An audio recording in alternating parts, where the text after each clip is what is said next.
Who do you think is more mishandling their quarterback situation? Is it the Cowboys with Dak Prescott, or is it the Texans with Deshaun Watson?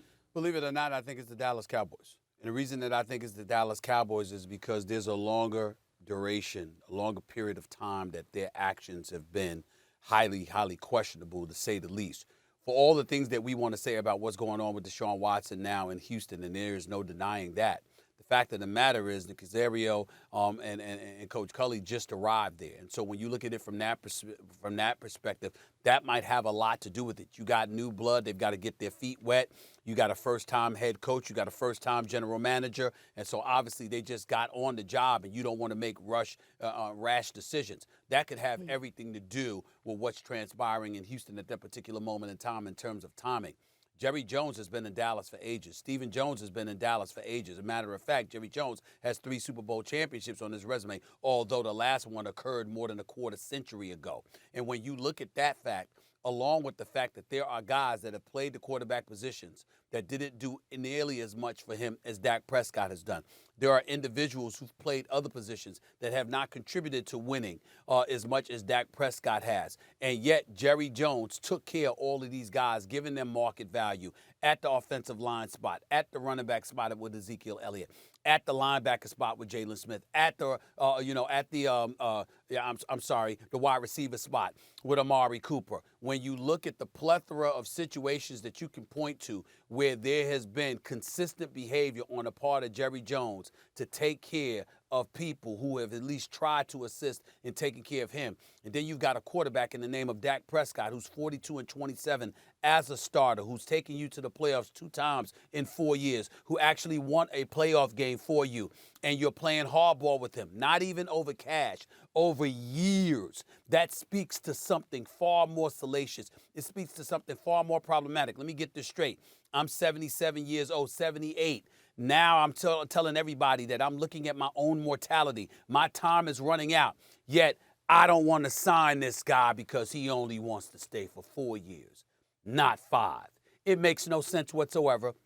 And if this were Tony Romo, for example, it wouldn't be happening. But it's happening with Dak Prescott. And I definitely think when you compare the mishandling of situations, I think Dallas is at the top of the list because their situation with Dak Prescott is so flagrantly disrespectful, it's hard to even talk about it.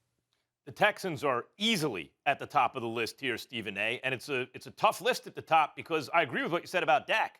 But you're looking at it one way, just the quarterback and how they're addressing quarterback.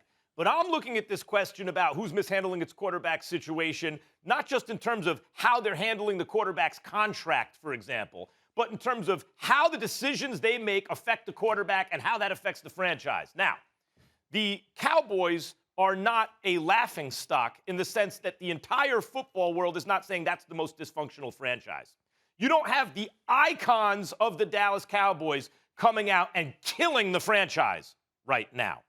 That's exactly what you have with the Texans. You could point to, well, they signed this guy and that guy and Amari Cooper, but they're giving Dak weapons, partly because they want to find out about Dak. Dak, we know you're good, and they wanted to find out about Jason Garrett, too. Like, is it Dak or Garrett? Why aren't we winning? They decided it's Garrett. Now we have Dak. Now let's see if he can do it. Here are all the weapons. They gave him everything on offense anyone could ask for. That's actually addressing the quarterback situation because you still have questions. You know Dak is good. He's very good.